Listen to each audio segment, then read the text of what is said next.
Selamat pagi untuk kita semua. Perkenalkan, nama saya Yesus Pahutar. Saya dari kelas 10 PMIA 1. Pada kesempatan kali ini, saya akan menjelaskan mengenai badan usaha yang ada di dalam perekonomian Indonesia. Yang pertama adalah BUMN dan yang kedua adalah BUMD. Yang pertama kita masuk ke dalam pengertian dari BUMN atau yang sering kita panjangkan dengan badan usaha milik negara. Pengertian dari BUMN adalah suatu badan usaha di mana modalnya dimiliki oleh pemerintah yang berasal dari kekayaan negara. Yang kedua adalah tujuan dari BUMN. Yang pertama adalah untuk menambah penerimaan bagi negara dari berbagai sektor BUMN. Yang kedua adalah memberikan sumbangsasi bagi pertumbuhan serta perkembangan ekonomi nasional. Yang ketiga adalah bertanggung jawab atas penyediaan jasa dan barang yang berkualitas untuk memenuhi hajat hidup orang banyak. Yang ketiga adalah untuk memperoleh keuntungan dari semua sektor BUMN yang ada. Yang keempat adalah berpartisipasi secara aktif untuk membimbing dan membantu pengusaha ekonomi lemah dalam wujud koperasi dan masyarakat. Dan yang terakhir adalah menjadi pionir berbagai kegiatan usaha yang belum dilakukan oleh koperasi dan pihak swasta. Yang selanjutnya adalah fungsi dari badan usaha milik negara. BUMN merupakan suatu lembaga negara yang dinaungi secara langsung oleh pemerintah dan memiliki fungsi sebagai berikut, yakni yang pertama, BUMN sebagai penyedia produk-produk yang bernilai ekonomis serta tidak disediakan oleh badan usaha milik swasta. Yang kedua adalah BUMN sebagai alat pemerintah Indonesia dalam mengelola serta menata kebijakan perekonomian masyarakat. Yang ketiga adalah BUMN sebagai badan usaha yang menyediakan layanan untuk masyarakat dalam menyediakan barang serta jasa untuk memenuhi kebutuhan orang banyak. Dan selanjutnya adalah BUMN sebagai pelopor bagi banyak sektor ekonomi yang belum diminati swasta. Selanjutnya, BUMN tidak menyediakan lapangan kerja yang tinggi, namun dapat menambah pendapatan negara. Lalu, BUMN membantu pengembangan usaha kecil, koperasi, dan mikro. Dan yang terakhir adalah BUMN membantu meningkatkan serta mendorong aktivitas masyarakat di berbagai jenis usaha. Selanjutnya adalah jenis-jenis badan usaha milik negara atau BUMN. Yang pertama adalah Badan Usaha Perseroan atau Persero. Badan ini diatur dalam Peraturan Pemerintah Nomor 12 Tahun 1998 dan sebagian sahamnya milik negara. Yang kedua adalah Badan Usaha Umum atau Perum. Merupakan BUMN yang modalnya secara penuh berasal dari negara. Meski begitu, pengelolaannya terpisah dari kekayaan negara. Nah, yang selanjutnya adalah ciri-ciri dari BUMN. Ciri-ciri pertama dari BUMN yang pertama adalah sebagai sumber pemasukan negara. Kita tahu BUMN merupakan salah satu pemasukan negara, yakni karena BUMN merupakan penyedia barang serta layanan untuk masyarakat. Yang kedua adalah kekuasaan penuh di tangan pemerintah. Sesuai namanya yaitu badan usaha milik negara, maka semua aktivitas dikontrol, diawasi, dan dikuasai oleh negara. Selanjutnya adalah segala risiko ditanggung oleh pemerintah.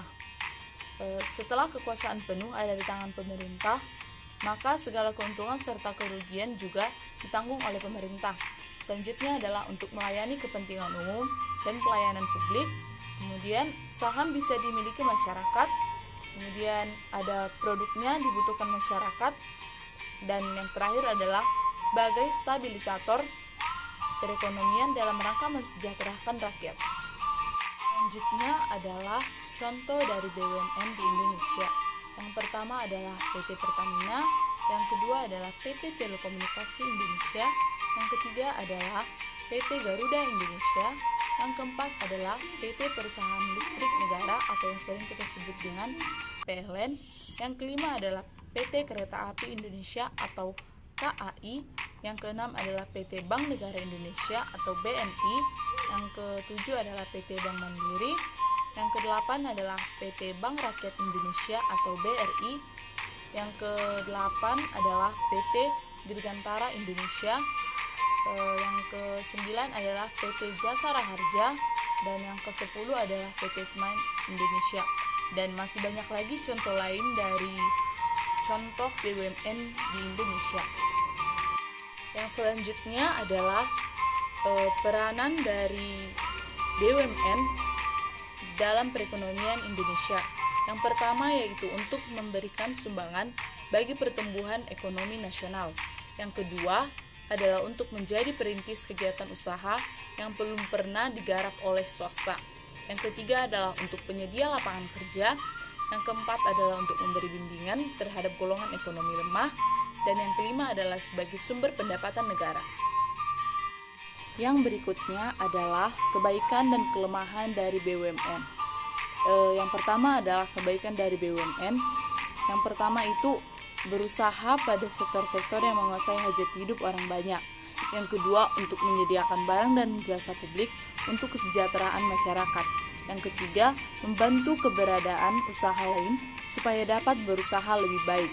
Dan kelemahan dari BUMN yaitu yang pertama, karena sebagai BUMN bertujuan memberi layanan pada masyarakat, seolah-olah BUMN tidak perlu efisien dalam pengelolaannya. Yang kedua adalah maju mundurnya BUMN tergantung dari niat baik para penentu kebijakan pada BUMN. Yang ketiga adalah lambat dalam mengambil keputusan karena pemilik atau pemegang saham ataupun pemodal adalah pemerintah, sehingga untuk memutuskan sesuatu melalui birokrasi yang panjang. Selanjutnya kita masuk ke Badan Usaha Milik Daerah atau BUMD. Yang pertama adalah pengertian dari BUMD atau singkatan dari Badan Usaha Milik Daerah. Merupakan badan usaha yang dalam pelaksanaannya itu berada dalam pengawasan, pengelolaan, serta juga pembinaan pemerintah daerah. Sebagian besar atau seluruh modal dari BUMD tersebut dimiliki atau dikuasai oleh negara yang berasal dari kekayaan daerah yang dipisahkan.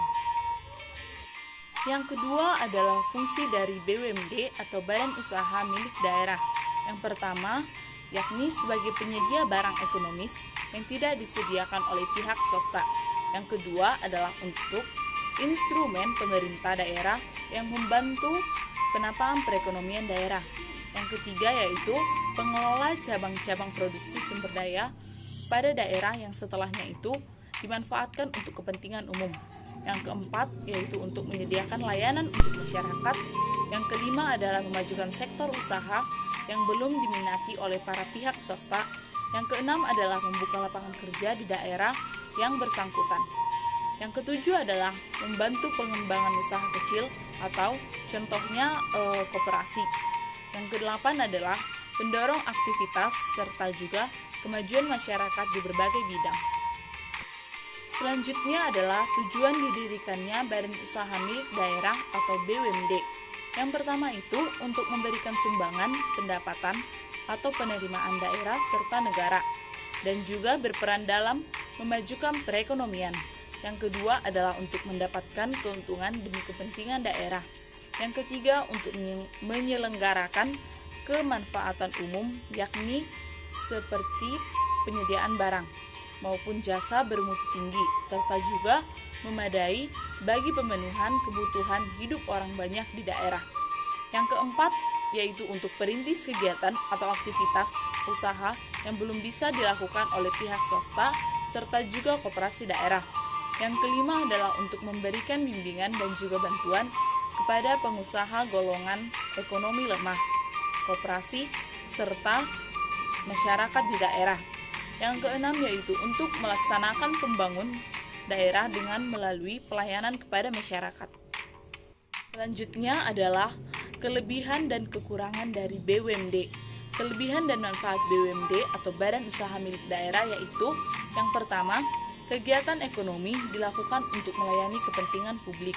Yang kedua, memberikan Yang selanjutnya adalah contoh dari BUMD yang ada di Indonesia. Yang pertama yaitu Bank Pembangunan Daerah atau BPD. Yang kedua adalah Perusahaan Daerah Air Minum atau PDAM. Dan yang ketiga adalah perusahaan daerah, angkutan kota atau bus kota, dan lain-lain. Demikianlah hasil penjelasan saya mengenai badan usaha yang ada di dalam perekonomian Indonesia. Jika ada kesalahan, mohon dimaafkan. Terima kasih.